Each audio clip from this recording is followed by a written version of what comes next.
We welcome you in, everybody, to another installment of Fielding the 68, brought to you by our friends at Rhythm. I'm Faxon Childress, alongside Lukas, Harkins, and Brad Wachtel. Going to have a lot of fun today here on the show. We got a lot to talk about the bubble, one seeds, next four out, who's in on the bubble. Obviously, we're running through all of that as always, and appreciate everybody tuning in. Now, let's rip the Band-Aid off and get right into things. We had an eventful and chaotic weekend of college basketball that saw a lot of people boost their stock and a lot of people have their stock drop. Brad, we'll come to you first to kick off the show. Who do you feel like helped themselves the most over the past weekend since we last met? Yeah, of course. Well, again, thanks for having me. And I would have to say number one is probably Houston.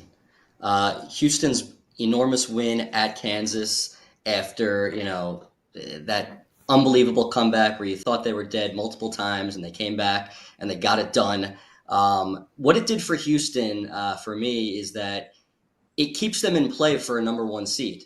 Their numbers, their overall numbers, weren't particularly great in terms of quadrant wins heading into that game against Kansas. They actually went into that game with 0 quad one wins. This bumped them up to actually 2 Q1 wins now. After another one of their wins ended up in that category. I believe it was their win at UCF. But the reason why this keeps the door open for them is because of their predictive metrics, their BPI, their KenPom, and their T rank. Across the board, they're top 3, and in some cases, they're number 1. So playing in the Big 12, you have the opportunities, but to go on the road and to get one of those against a top tier team, I think gives them that chance. Obviously, it's a long way to go, and they're undefeated in Big 12 play, but it gives them a real chance to keep climbing up the board to a number one seed. Yeah, and then obviously, Lukas, welcome to the program as well. Your first time joining us this year for Fielding the 68. The Houston-Kansas game was as chaotic as the ending of any game I can ever remember. Glad to have you here, my friend, and just give us the rundown on what in the world happened in Allen Fieldhouse. Can you explain it, honestly? I mean, 2 missed free throws, 6 and hit a 3, steal 3. I mean, it was an evening where I was ready to go to bed. I have a 2-month-old. I'm ready to go. He was locked in, but we were ready to go to sleep, and there was no sleeping that night. Between Houston, Kansas, and Auburn, Tennessee, it was a hell of a night in college hoops for sure. And that's definitely one that Brad's right on what Houston does from there.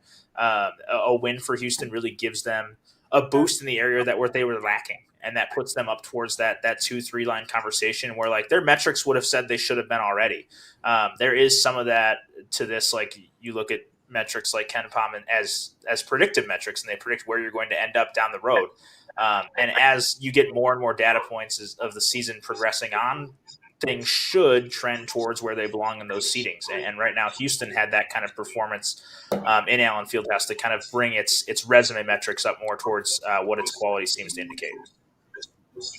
Yeah, definitely in agreement. And, I can't say I've ever seen a team up 3 with the ball with 7 seconds left lose, on top of being up 6 with 24 seconds left in regulation, and then up 6 in overtime with 18 seconds left at the free throw line. That was one of the craziest results ever. That's exactly what it was. That crazy day down in Orlando that saw Tony Bennett's group get the stunning. But obviously, Houston, a big winner of this past weekend. Lukas, we'll stick with you. You mentioned the Auburn-Tennessee game, a really gritty win for a team that is trending to be a lock for a 1 seed. They've looked like the best team in the country for a while now, Bruce Pearl's group. Yeah, I don't think it really does. It changes my mind on either team. I had Tennessee coming in as my top 2 seed coming into the weekend. They're probably still there. Auburn has been number 1 overall seed. They're certainly still there. They're leading just about every major metric at this point in the year. You got to stick with them as the number 1 overall seed.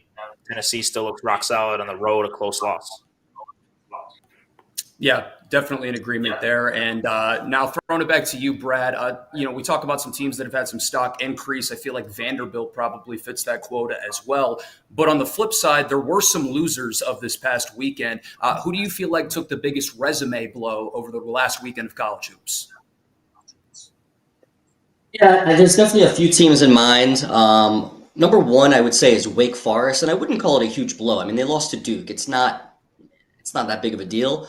But the problem is in the ACC, there are limited opportunities, and this was a home game for Wake Forest, so this could have been really a a big win for them that could have moved the needle for them, that put them into pretty good shape, at least for the time being. So I would say Wake Forest is one of them.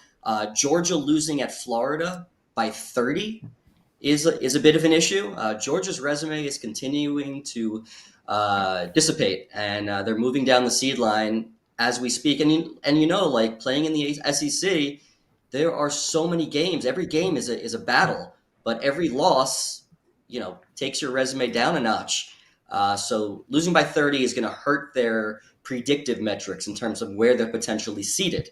And then I'll give you one more. I would say Arizona State losing at home to Iowa State. Again, not a bad loss, but Arizona State, the losses are piling up for them.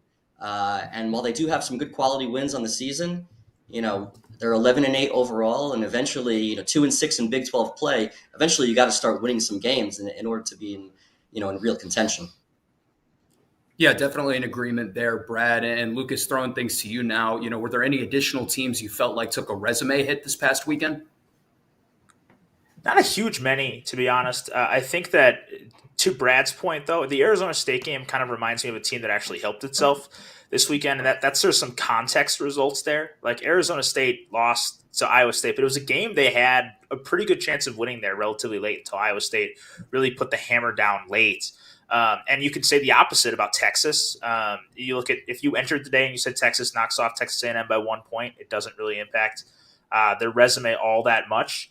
But when you look at it in context, that's a game they probably should have lost, but came out with a great finish, an excellent finish to that game where they came from behind 1-1. And that's the kind of game that keeps them on the right side of the bubble heading into February, when it could have been one that was going to drop them out of the field. Yeah, definitely in agreement there. All right, it's time now for everybody's favorite part of the program, which is where we reveal the consensus number one seeds. We've had some movement with our number one seeds since this past weekend show. We're going Auburn, Duke, Alabama, and Iowa State. Brad, we're going to throw things to you first. Talk to us about the Crimson Tide and the Cyclones and what Iowa State has done for their resume to move up onto the one line.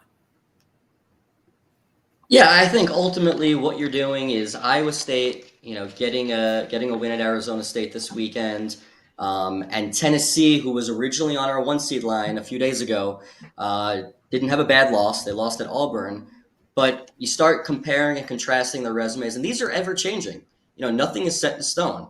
And you line up Tennessee's resume, you line up Iowa State's resume. Take a look at who has the advantages. Iowa State against Q1A opponents, high Q1A opponents, 3-1, whereas Tennessee is 3-3.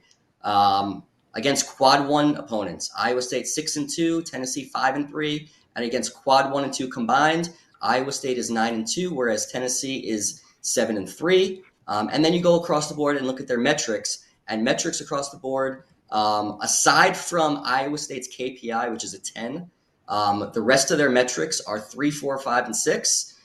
Whereas Tennessee's is about 5 and 6, a little bit worse, not much worse. So they are right there. They might have fallen a little bit, but they didn't fall much, and it could change very quickly.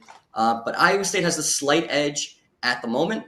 And then the other team we want to talk about is Alabama, a team I think just has, they're tied for the most Quad 1 and 2 wins in the country with Auburn with 12 wins.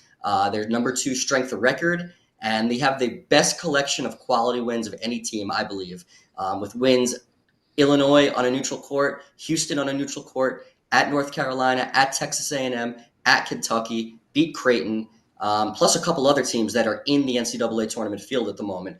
So that team really has done its job in non-conference play and already into conference play, where I feel pretty solid about them being on the one line for the foreseeable future. Yeah, definitely an agreement there, Brad. And Lukas, as we throw things to you, obviously Auburn gets a big win and Duke gets a big win over Wake Forest, even after conceding a 23-4 run in the second half. Talk to me a little bit about the Blue Devils and the Tigers. Yeah, I mean, Brad took the fun ones in terms of discussion for where they belong on the seed lines right now. And that's when you look at Auburn and Duke. I mean, it doesn't take a whole lot of genius to look at your top, to look as a bracketology, even anyone to look at the resume and quality metrics and say, Auburn's top 4 in all of them. Duke is top 4 in all of them. They're probably a top 4 team in the country. It doesn't take much more than that to really navigate the fact that they're the number 1 and 2 overall seeds for me right now. Brad pointed out Auburn's tremendous quality of wins with 12-1 against the upper 2 quadrants. Duke has 5 quad 1 wins. They've really put themselves in a great spot and are rolling through the ACC right now. Like, Duke has put itself in a spot where not only are they on the 1 line now, but are probably the team with Auburn that those two not only are 1 and 2 right now, but the teams I also feel most confident staying there as the season progresses. Yeah, and it's hard to not feel confident in what Auburn has been able to do and what Duke has been able to do. And, Lukas, to kind of expand on the Blue Devils, we talk a lot about the ACC, and we're obviously going to visit a couple of different teams from the Atlantic Coast Conference as the program progresses here. But on one hand, you have ACC teams that don't have ample opportunity to get quality wins. But on the other hand, you have landmine level losses or what it could do to a resume. Does that worry you at all for the Blue Devils? Is there a couple teams that have some really terrible metrics in the ACC still remaining on their schedule? And would one slip up negatively impact them that much to where it could bump them off the 1 line? It can, but part of that's looking at the back history of Duke so far this season. They haven't shown any signs of that really being the case. You look at their recent games against sub 100 KenPom teams. They beat Boston College by 25. They beat Miami by 35. They beat Virginia Tech by 23. Georgia Tech by 26. They really haven't had any trouble with those level of opponents so far this season. Their only losses are by 5. At a neutral court to Kentucky and by 3 on a neutral court to Kansas. I don't think that they're going to be in trouble against those types of teams. If that is going to be the case, it could drop them a little bit. But right now, there's only going to be 5 more games of such volume against opponents in the ACC the rest of the way. And even when you look at those at Syracuse, at Virginia, at Miami, Florida, the fact that 3 of those are road games aren't going to hurt them as much as well either. I think that certainly there's more landmine there than there are for the other teams contending for 1 seeds, but I think that Duke has really controlled its destiny in that department so far this season and can continue to do so. Yeah, John Shire's group is really impressed, and obviously Cooper Flagg being deemed generational by many. It's hard to argue that when he continues to put up some unbelievable statistics. Brad, throwing things back to you and staying consistent with the topic of the 1 seeds, the Tennessee Volunteers. Now, while it may have not been a bad loss, it was enough to bump Iowa State up onto the 1 line. I guess my question to you is, how far did Tennessee fall after this past loss? Yeah, so Tennessee is my top 2 seed. So they really didn't fall far at all. Part of the reason why is a few other 2 seeds who I originally had lost games, including Kansas, and Oregon is another team that lost. So again, losing to Auburn on the road, it's not going to hurt you, and if anything, it might actually help you a little bit. But because Iowa State got the win over it was a solid victory, they just bumped them. I mean, that's it. The numbers updated, and the numbers show that Iowa State's slightly better. Again, but that could go back and forth. So Tennessee is my top 2 seed at the moment.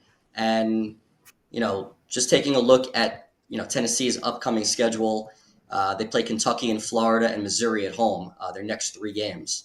So, they run the table at home, especially if they can beat a team like Kentucky and Florida.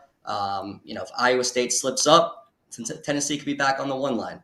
So no big deal right there for them. Yeah, and Lukas, on the Tennessee front, we were chatting a little bit before the program. Are you in alignment with having Tennessee as your number 1, 2 seed as of right now? Yep. And if I had them there going into the weekend. They've stayed there. They're just ahead of Florida. I think that for me, that's where the things have a little bit of a rift. I think that top 2 in particular being Auburn and Duke. And then I feel pretty good about the next 4 in some order: Alabama, Iowa State, Tennessee, Florida. And then I think we get into our first little gap there is between the second 2 seed and the third 2 seed, which whoever you want to go with of a pretty sizable group of teams in the 2-3 lines that you could argue for one of the last 2 seeds. Well, Lukas, I'm going to ask you to expand on that immediately. Who else can realistically reach the 1 line as of right now, and where do you kind of see that gap shaking out? Yeah, I mean, it's January 27th. So, the list of teams that could reach the 1 line is still pretty extensive right now. In terms of who could make an argument to be on the 1 line right now, I think that stops at Auburn, Duke, Alabama, Iowa State, Tennessee, and Florida. I think those are the 6 that right now can make an argument to potentially be there, and I think Florida might even be a stretch out of that group. From that point forward, though, I think you can make an argument for any of those teams having a chance to get there. I think we hit on it a little bit earlier that metrics-wise, if Houston continues to play to its level as it opportunities against quality competition, it could work its way there. Kansas could work its way there. You work yourself a little bit further down the line. There's Marquette, Michigan State are still knocking on the door. I have them as 2 seeds right now. There's a bunch of teams that can obviously make a run. We're now into the thick of the schedule where all these teams are playing. For the most part, they're playing quality competition every single night, so there's more high leverage games for bracket standings than there were in November and December. And as I said, it is still January 27th. We got a whole lot of basketball left before Selection Sunday. Yeah, and Brad, to further that point, obviously a lot of time left in the season. How do you see the one line as of right now, and who you kind of view within striking distance of potentially getting there? Yeah, like Lukas said, right now it's those 5 teams: Auburn, Duke, Alabama, Iowa State, Tennessee. The door is definitely open, I think, for teams like Florida. I think a team like Houston, who we talked about earlier, as well as a team like Michigan State, who is currently a 3 seed for me. They're 8-0 in the Big Ten. For me though, I feel like they need to play some more of the top teams in the league to rise up the boards. But if they continue on the path they're on, they are certainly a team that could rise up the boards eventually and get to that one line. And then Purdue is another team possibly piling up the losses a little bit. It might be a little bit more challenging for them, even though I do have them ahead of Michigan State at the moment. And other than that, I would say that's pretty much it at this point. It really does seem like Auburn, Duke, and Alabama are going to be there, and that 4th number 1 seed. And I know we're still, like Lukas said, we're still so far away. But it just seems, it really seems like those 3 teams will be there. And that 4th one is kind of up for grabs. Yeah, that does seem to be the way things are shaking out. Lukas, I want to ask for your opinions on Purdue as Brad kind of threw them into the mix. And do you have differing opinions on the Boilermakers this year? No, I mean, Purdue's my second 3 seed right now. I have no argument with them being as high as a 2 right now. I mean, the numbers are there. They're 10-5 in quadrants 1 and 2, 5-5 in quadrant 1. They don't have a bad loss in terms of quadrants for the year. They're top 11 in every single metric. I think it's hard to put them any lower than a 3 right now, which is where I have them. And certainly there's an argument for them to be up on the 2 line. I think that they're a team that doesn't necessarily, at this point to me, match eye test to seed. But that doesn't matter. It really doesn't. What my eyes tell me doesn't matter. Outside of what they tell me on a computer screen and tell me what I see out of their quadrant records and resume and quality, because as I talk about when I do my bracketology, I try to keep my eye test out of it, because as much as I like to compliment my own ability to watch basketball, the fact is I'm watching different things and the guys in the committee room are. So my eye test is going to be different from their eye test. So it comes down to the things that we can keep even. What I can keep even is we look at the same team sheets. And a team sheet wise, I think you can certainly make an argument for Purdue as a 2 seed. I don't think they're any lower than a 3 right now. And obviously they have the talent and ability to rise themselves up into contention for that 1 seed. Especially that last one that Brad talked about. And right now it has been an interesting 1 seed discussion, because right now it's not like these resumes are like, oh, someone has to be the 4th 1 seed. There's a lot of really good resumes at the top right now. Yeah, definitely a lot of really good resumes jam-packed in there at the top, and we'll see if Matt Painter's group can rise to that level of contention status towards the tail end of the season. Hey, while we take a quick break, I want to tell you about our friends at Rhythm. Whether you're a seasoned bettor or aiming to dominate your college basketball betting, March Madness pool, NBA, golf, and more, Rhythm gives you the competitive edge. Don't wait. Download Rhythm today and transform how you bet, bracket, and enjoy college basketball. We're taking a quick break here on Fielding the 68. More up next. Now that the college basketball season is in full swing, you need to make sure that you have access to the best betting tool on the market, the Rhythm app. Spelled RITHMN, is a data-backed app that uses AI and analytics to identify inefficiencies in betting lines and the player prop market that will allow you, the user, to profit. You can create customized, analytics-driven betting models tailored to your personal preferences as a bettor. Users have access to up-to-the-second against-the-spread data, And if you're like me and you understand pictures better than numbers on a screen, Rhythm's internal trend analysis provides you with the kind of graphs that will allow you to evaluate past results and project future performance in a visual way. Every Division I college basketball team is included in Rhythm's metrics. Free subscribers to the Field of 68 Daily will get 25% off for a Rhythm subscription. Use the QR code on the screen to sign up or download at the link in the description.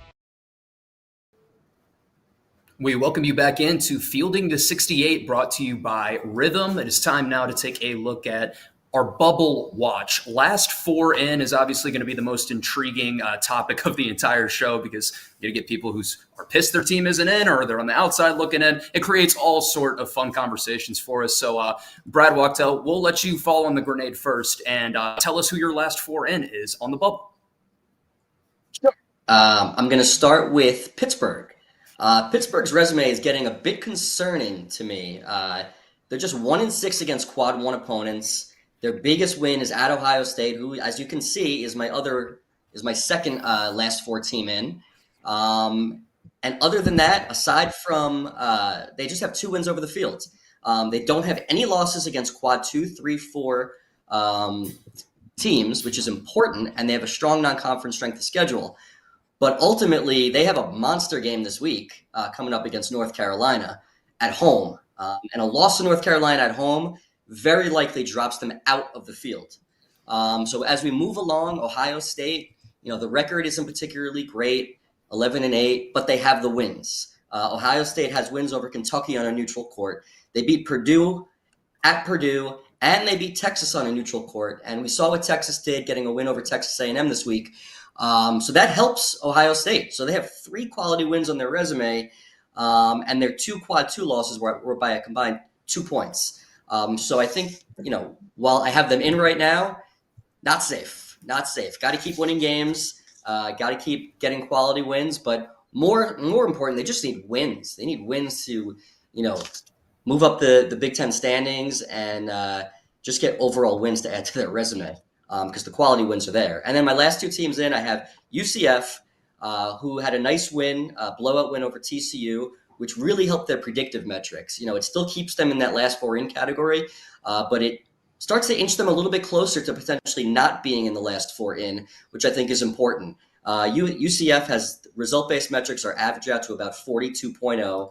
They beat Texas Tech on the road. They beat Arizona State on the road, which is a fellow bubble team, and they beat Texas A&M. And they have a strong non-conference strength of schedule.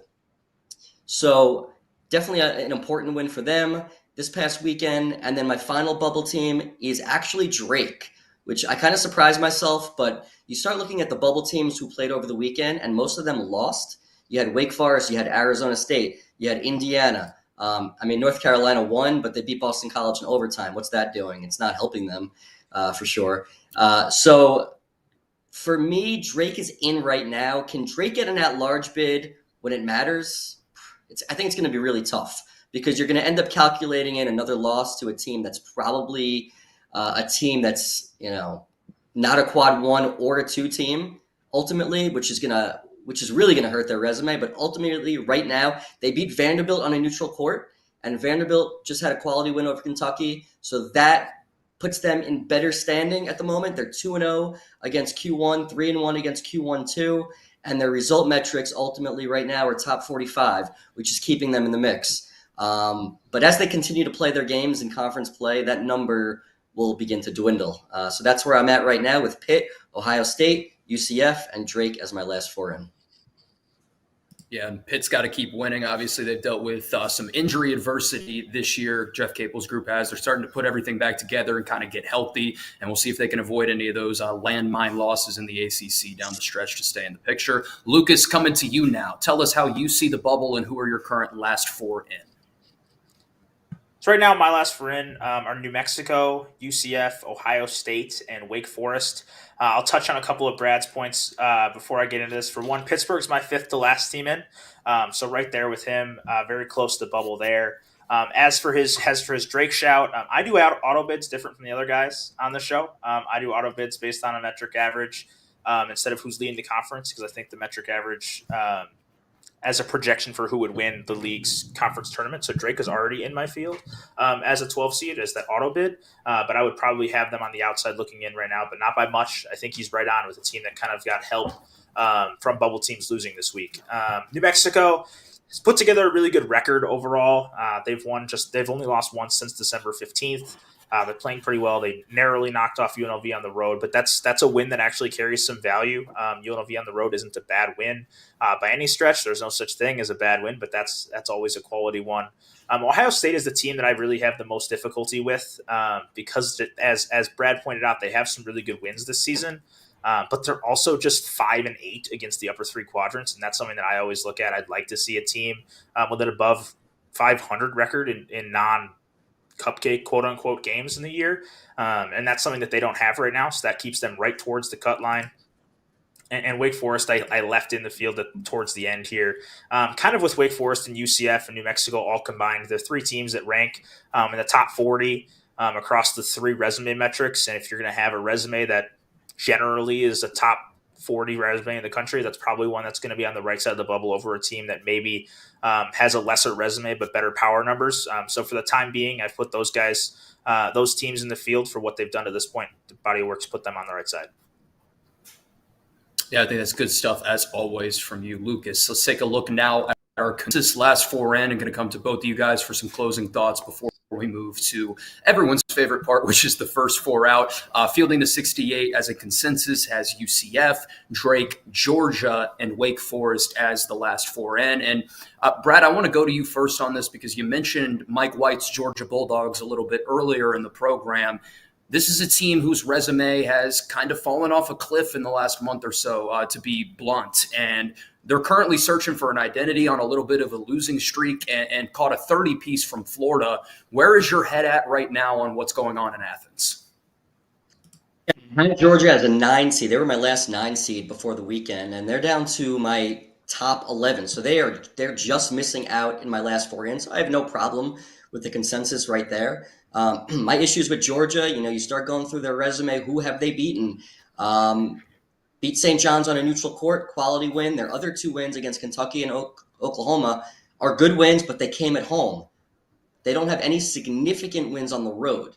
And they're going to have opportunities playing in the ACC, but they haven't gotten them. They haven't, gotten any of those yet, which is important. And, obviously losing to Florida by 30 is an issue. Just 1-5 against Q1A opponents, 0-4 against, Q1 road neutral opponents, just 2-6 against Q1 opponents. What's keeping them in the field? You look at those numbers, you're like, well, why are they still in the field? What's keeping them in the field are their metrics. Strength of record is 34. Their WAB, wins above bubble, 28, which are solid numbers. But again, those are going to continue to drop. They got to start winning some games. They got to get some more quality wins. But they are very close to having one bad week, and they will be out of the field. Yeah, and Lukas, coming to you now. Let you add anything on Georgia if you've got anything, but wanted to kind of gear this question more towards Wake Forest, who is all over the bubble depending on where you look. And they had a golden opportunity for a signature win that would have really bolstered their resume. They were on a 23-4 run at one point. Duke was 1 of 19 from the field for a stretch, and they let that one slip away in Winston-Salem. Talk to me about Steve Forbes' Demon Deacons. Yeah, for Wake Forest, they might have the most important week of any team in the country coming up. They go at Louisville, and then they get Pittsburgh at home. That's two opportunities against teams that are potential NCAA tournament teams right now. And as it stands, they only have really one of those wins, being over Michigan right now. So I think that's a big opportunity. These two games are a big opportunity for them to kind of put themselves maybe back into single-digit seed territory, stay wherever they are, kind of fall off onto the wrong side of the bubble. As for Georgia, I think we got a pretty good glimpse, Brad, at what the rest of our group has done. Since you have Georgia not in your last four in and your top 11, I don't have Georgia in my last four in. They're my last 10 seed. So I think we know that someone has kept them out. Yeah, always funny to see the consensus and then kind of play the mix and match game to see which bracketologist is where on a certain team or a certain thing. And Lukas, we're going to stick with you and we'll come to you first on the first four out. Tell us how you see the outside looking in as of right now.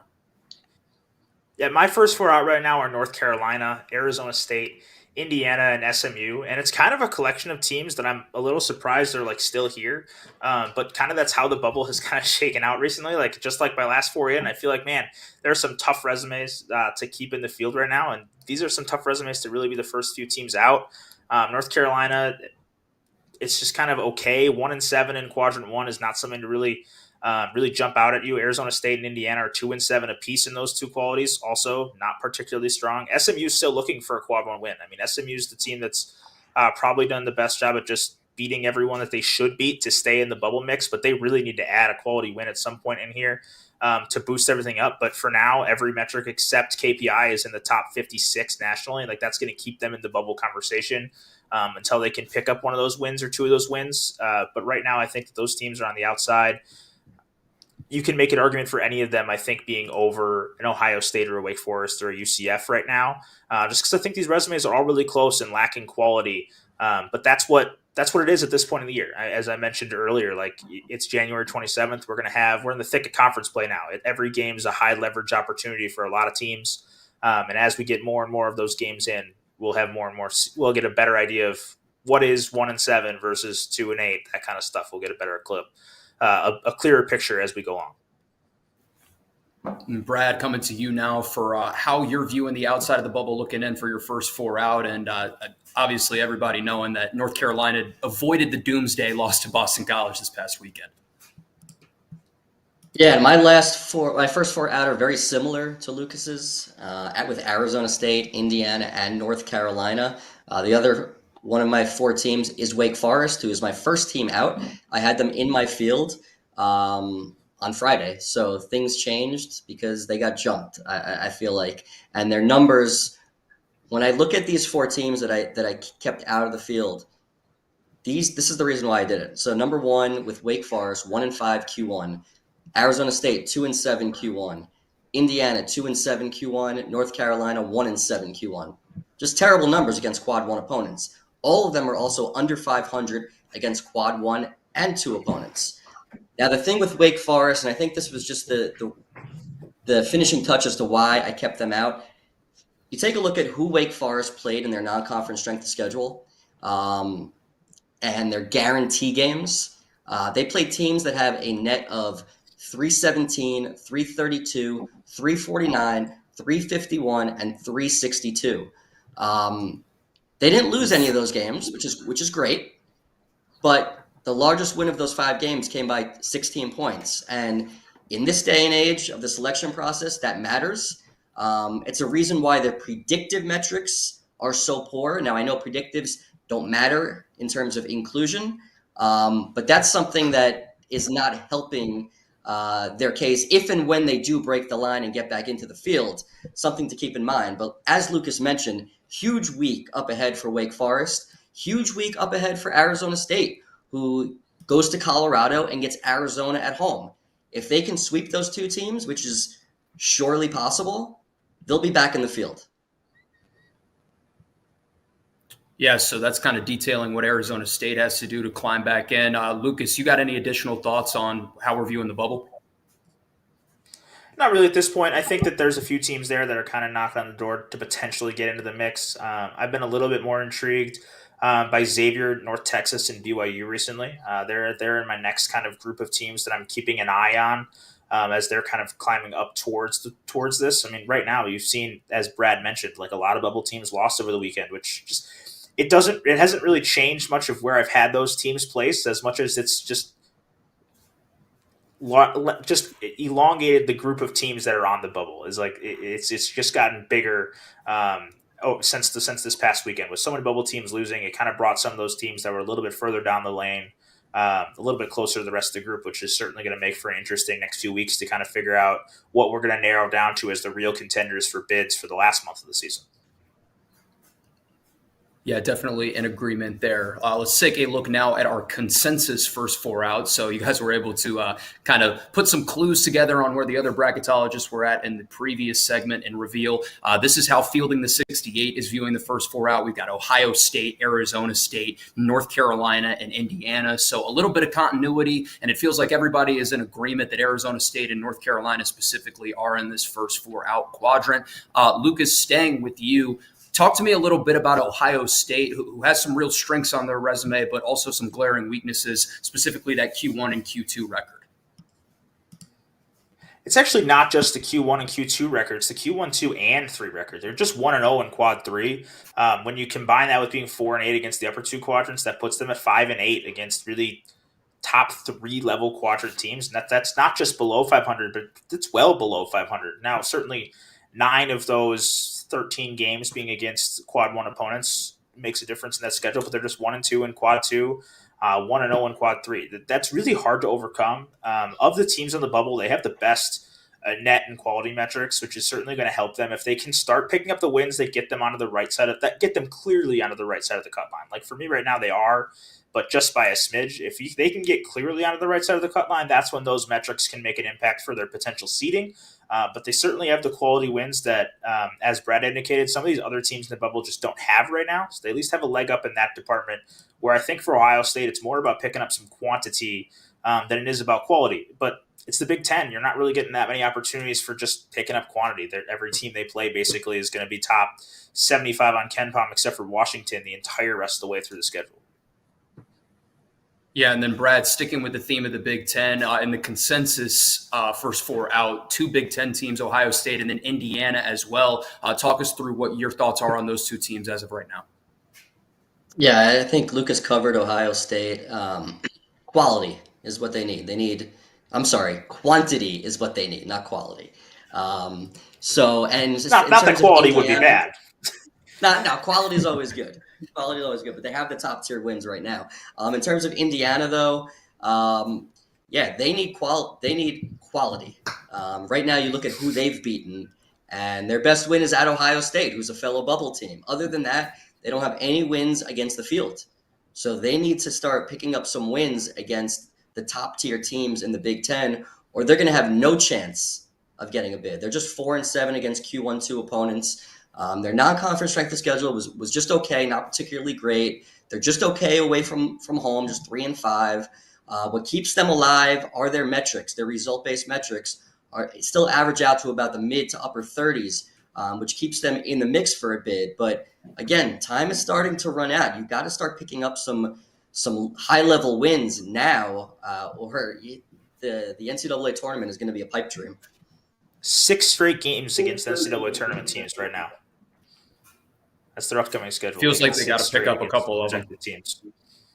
No question. They're underdogs in all of them on KenPom. So it's going to be a journey. Yeah, definitely going to be an uphill battle, and we'll all be glued to the television. I can assure you of that. We're going to take a quick break here on the program. Once again, Fielding the 68 is brought to you by our friends at Rhythm. You can access expert-backed predictions for every remaining college basketball game, from rivalries to sleeper matchups. Don't wait. Download Rhythm today and transform how you bet, bracket, and enjoy college basketball. The final segment of this installment of Fielding the 68 is coming up right after a quick break.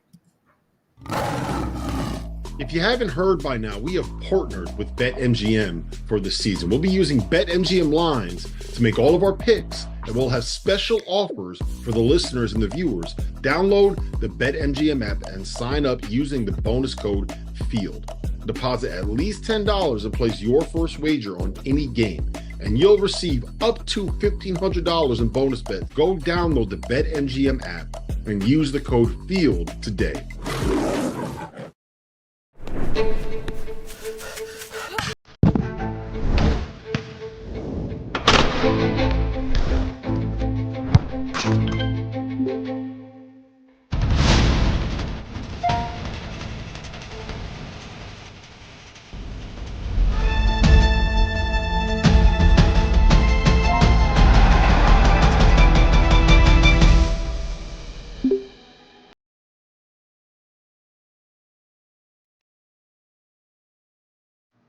We welcome you back in to Fielding the 68, brought to you by Rhythm. Final segment of the show today, and we got a lot to jam-pack in the final 20 minutes and change. We're going to come right to you, Lukas, with some Big East content right out of the gate here in this final segment.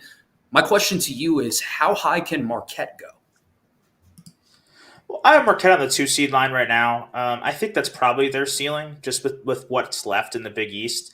The Big East doesn't really supply the top-end opportunities that other leagues do this season, and even what the Big East usually provides. They don't really have that really surefire games against tournament teams. They get St. John's twice again, twice left, and that certainly will help. But that's really what, like, you look at the Big East right now, there just isn't really that surefire elite win except for Marquette, and they obviously can't play themselves. So I think they're going to have a hard time, I think, really collecting the top end wins. Like right now, they're 2-1 in Quadrant 1A. Auburn has 6 wins in that. Marquette's not even going to get, I don't think, an opportunities to get to 6. I think Marquette's probably ceiling is a 2 as it stands, and certainly in the Big East, there's opportunities to drop games. They still have to play DePaul, Seton Hall at home. Those are some landmines. They get Providence at home as well, Butler on the road. There's some games there that aren't really good opportunities to really move up, but they are opportunities to potentially slide down a seed line or two. But I think Marquette's pretty solidly in protected seed range and in pretty good shape to stay there. Yeah, hard to not feel good about the Golden Eagles. And Brad, coming to you, obviously AP poll comes out today. I think all three of us are a little bit of haters of the AP poll for various reasons. But there was some outrage that UConn was still number 25, albeit still ranked in the AP poll. It's undeniable that the Huskies' resume is starting to wane. Yeah, it definitely is. There's reasons for that too. They're still without Liam McNeely, which is going to have an impact, assuming he comes back healthy and, his normal self. It's going to be interesting where UConn does get seeded, but they have the opportunities. If he come back soon, they have the opportunities in Big East play. They go to Marquette soon. They still go to Creighton. They still go to St. John's. They still play Marquette at home. So they have some opportunities where they could really move back up. But it's going to depend on, being consistent. And right now, without McNeely, they don't seem like a team that should be, a top-tier seed at the moment. But I think that could change very quickly. We know UConn and their magic and what they've done over the last couple of years, so you never count out them. You never count out Dan Hurley. So I think they could drop a few more seeds if the losing continues, for sure, especially if they pile up another bad loss. They do have a 1 quad 3 loss on their resume, and their result-based metrics right now are in the mid 40s. Not great. Their predictive metrics are, probably like closer to 30, which would have them lined up more as like closer to an 8 seed. But there's so much time left for them. I feel like their range of outcomes is one of the greatest of any team out there. Yeah, I think that's a fair assessment, Brad. And obviously, we know UConn can kind of kick it into gear, if you will, at any time with Coach Hurley. And obviously, getting McNeely back into the fray eventually should be huge. But, they're kind of all over the place, seemingly this season, resume-wise. And I guess, Lukas, that leads me to my next point, which is this past weekend, we had a massive game in the Big East. And Xavier was able to come out triumphant over UConn. Talk to me a little bit about how you see the Musketeers as a team that has a ton of talent. The resume might not be there, but it seems like they're getting closer.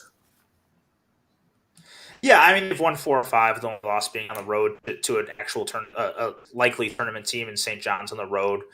They've moved themselves up into the bubble conversation. They're my 5th team out right now. They've gotten themselves into the mix, and that certainly is a big win to beat UConn. But it's a win that, as we discussed, where UConn's kind of been dropping. It's a win that doesn't look as it's lost a bit of its luster than what it would have been if maybe you beat them earlier in the season. What you would have thought about that then, because when you look at where UConn stands right now, they've played one team that's in the projected field since December 14th, and that was Creighton, and they lost at home. So I think we're at a point with UConn that we just don't know which direction it will go. I mean, the trust with UConn and Dan Hurley is that it will move up.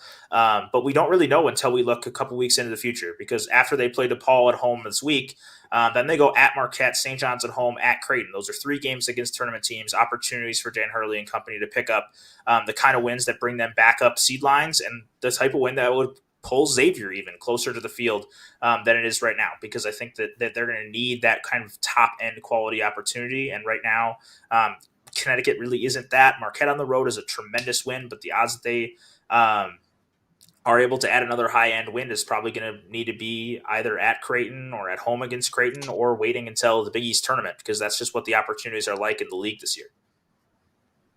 So what I'm hearing is the Musketeer fans should be rooting for UConn in a backwards world for the rest of the year to help maybe give them a signature win. They don't have to play them anymore. They don't have Yeah, to play them that's anymore, a and they're fair a point. team that they have great results against. An overtime loss on the road and a home win, that's a team that you kind of want to have success down the stretches. They can boost you up. Yep, I agree.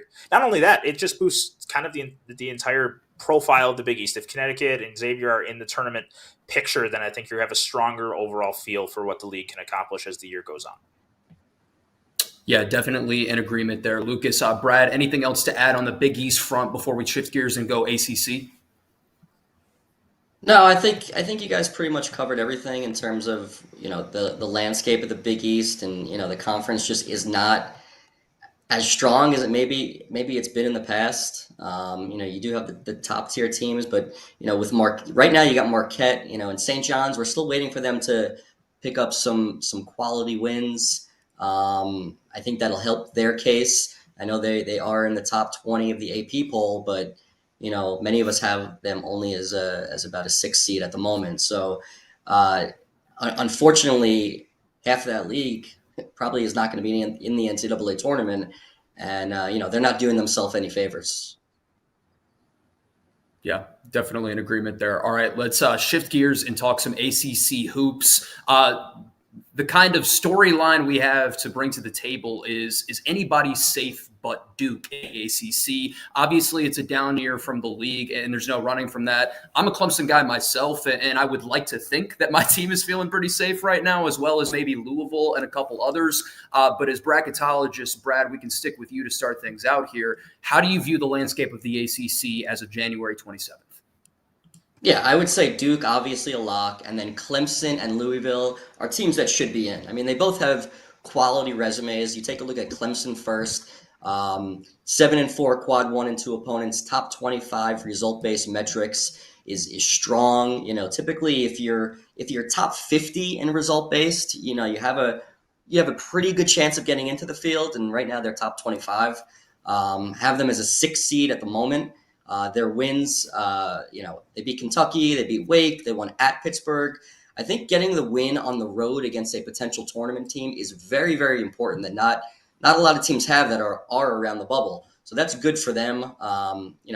Obviously would not call either team a lock at the moment, but also both teams want to make sure that they avoid the bad losses. And, playing in the ACC, there are ample opportunities for a bad loss. So I think it's going to be very important for them to avoid those, beat the teams you're supposed to beat. And I think both teams ultimately will be in the field and in good shape the rest of the way. When you take a look at Louisville's resume, Louisville's got 5 wins against quad 1 opponents.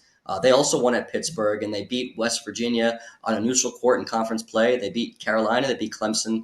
And even SMU, which is a team not in the field, they are top 50 net. They beat them on the road, which certainly helps. And their metrics, result-based metrics, are actually even stronger than Clemson. So look, both of those teams should be in. And then you start looking at the teams like Pittsburgh and North Carolina and Wake Forest, and still SMU hanging around. I would imagine a couple of those teams ultimately will get in, but they need to start picking up some quality wins in the limited opportunities that they have. And if they don't, they're going to get jumped by other high major programs that end up getting those quality wins to better their resumes.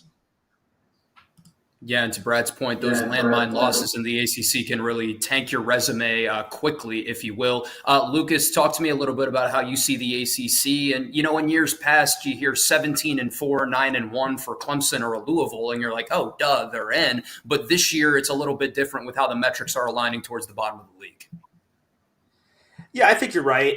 But with that said, I don't think either is any real danger right now. They're going to have to play poorly to reach danger, I think. Now, as I've said now, repeatedly on the show, it's still late January. There's opportunities to fall apart. Plenty of them, especially in a league with so many teams towards the bottom. There's 4 teams that are sub 150 on KenPom in the ACC. There's certainly chances to have landmine losses there. But right now, Louisville and Clemson, I think at worst are 7 seeds. As I kind of harken back to some of those teams that we talked about on the bubble, being close to or sub 500 against the upper 3 quadrants, when you compare that to Clemson, who's 11-4, and Louisville, who's 11-5 against the upper three quadrants, you can see where there's such a big gap there right now between the teams in that 6-7 seed range, those teams really on the bubble. I think there's some real separation there that there maybe isn't at this time of the year usually. And I think that gives me confidence in those three teams, Duke obviously included, with Louisville and Clemson afterward being pretty safe teams in the ACC. And as we've discussed in the bubble section, you can call nobody else in the ACC safe. You can't call Pittsburgh, North Carolina, SMU, or Wake Forest remotely safe. You wouldn't be upset about anyone leaving any of those teams out of the field right now except maybe Pittsburgh. I think that all those teams are true bubble teams right now, and the only three that I would consider remotely safe are Duke, Louisville, and Clemson, and Duke's obviously the lone lock of that group. Yeah, I think that is a fair and accurate analysis. And we've got a lot of people in the chat that have hopped in on the UNC topic, so we can take some time here to expand a little bit further. Lukas, I'll stay with you because of a point you referenced earlier in the show. You talked about how Duke had really handled their business against those landmine opponents in the ACC, and that was kind of not a reason for concern for you going forward. But for North Carolina, it's been the complete contrary. They almost slipped up against Notre Dame, and Boston College was up 4 with 18 seconds left in that game against UNC. Where do you see the Tar Heels shaking into all of this, and do you apply that same logic with Duke to North Carolina, who has struggled against some inferior opponents?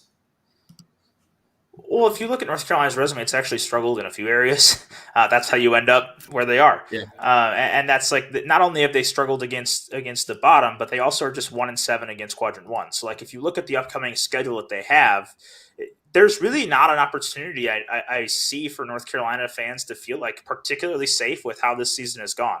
They go at Pitt, at Duke, Pitt at home, Clemson on the road, 4 straight games against potential NCAA tournament teams. That can fix the quality wins issue. If they play well over the next 2 weeks, that can fix that. But then they play Syracuse, NC State, Virginia, Florida State, Miami, Virginia Tech. There's the landmine opportunities kind of all in a row, where like even if they put themselves into confident position by knocking off a couple nice wins over the next 2 weeks, they still have to then avoid those landmines to avoid falling back down. So it's a tricky remaining resume, and they kind of need to fix those 2 areas. And there's certainly opportunities to falter in both. So I think that we'll see this coming stretch being if they can pick up those quality wins, maybe they have the confidence and momentum going into that stretch of easier games down the stretch before they close at home against Duke in a game that I think North Carolina would obviously love to beat Duke at home for all sorts of reasons, but I think that they would like to, at that point in the season, not have to worry about whether that's going to be a game that decides their fate or not. Yeah, I want none of Cooper Flag in a do or die game for my team personally, so I can't imagine North Carolinians are too enthused about that possibility.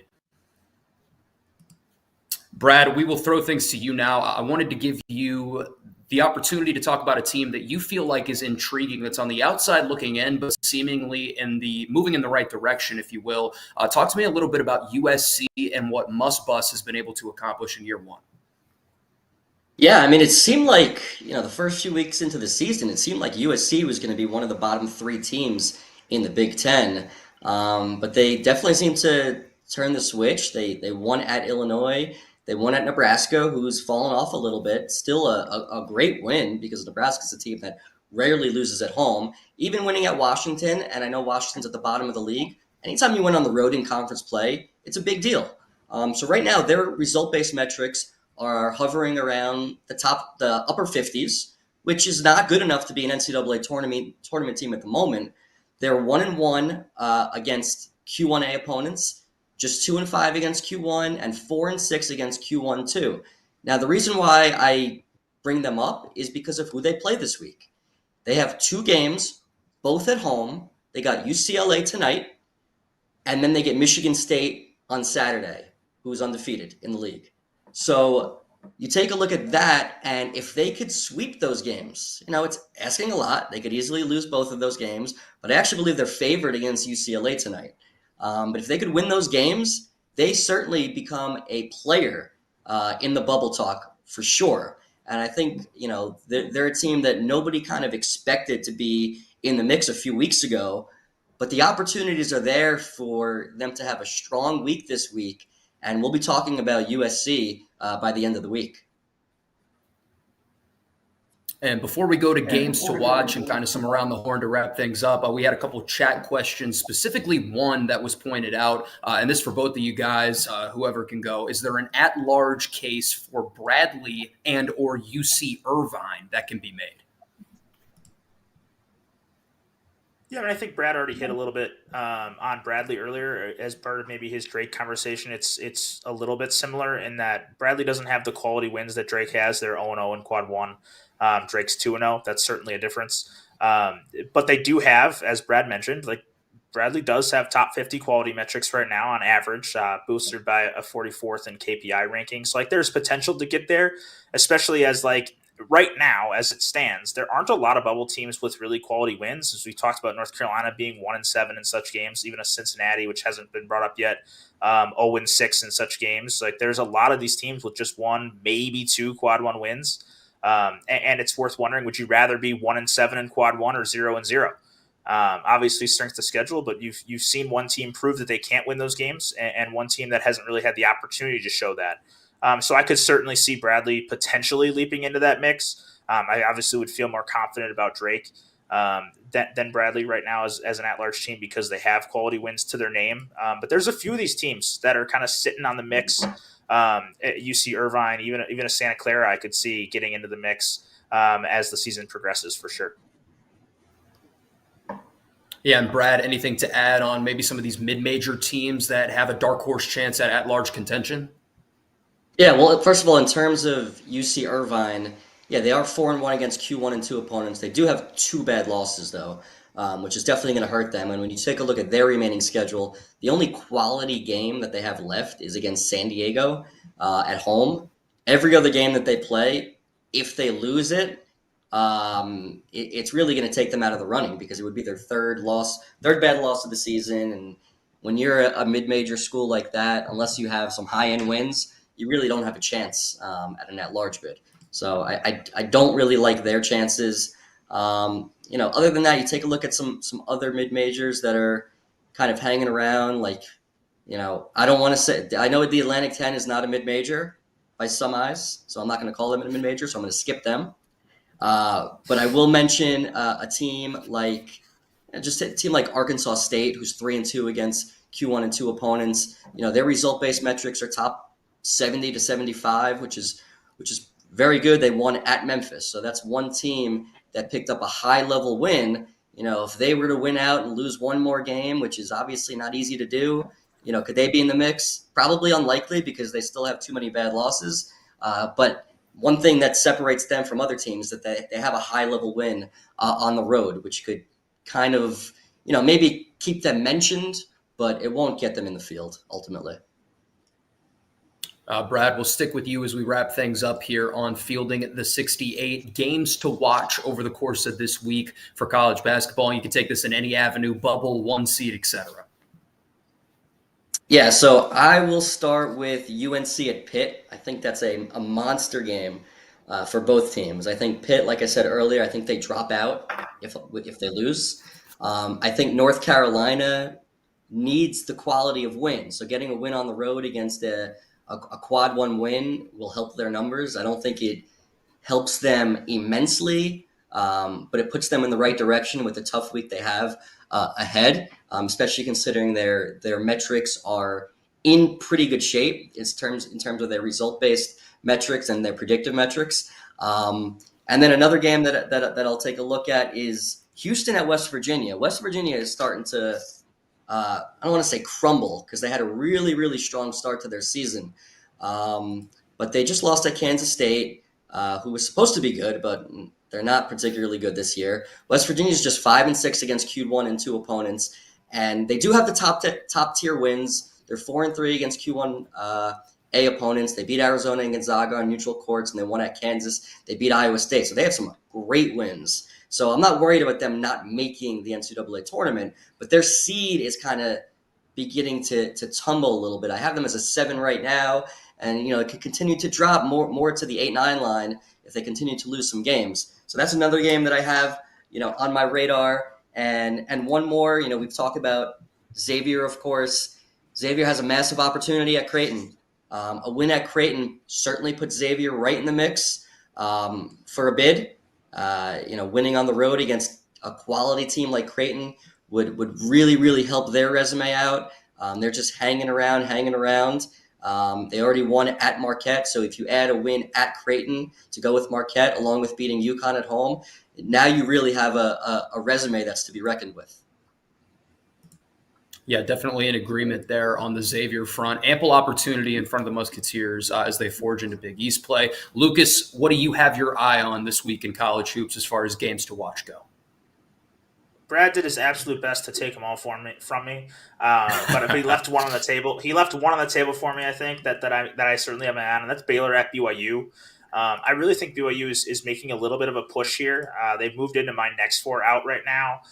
Baylor's slid down towards an 8-9 kind of range, and I think that BYU, that's still a quality opportunity for them, that they can move closer to the field and also kind of shrink the bubble situation a little bit with those two teams kind of sandwiched around the cut line right now. Baylor more on that single-digit seed range, hinging on maybe falling to a 10 if they would lose to BYU, whereas BYU is trying to get into that group of teams that right now is just kind of fluttering around the cut line where you could kind of go any which direction with that.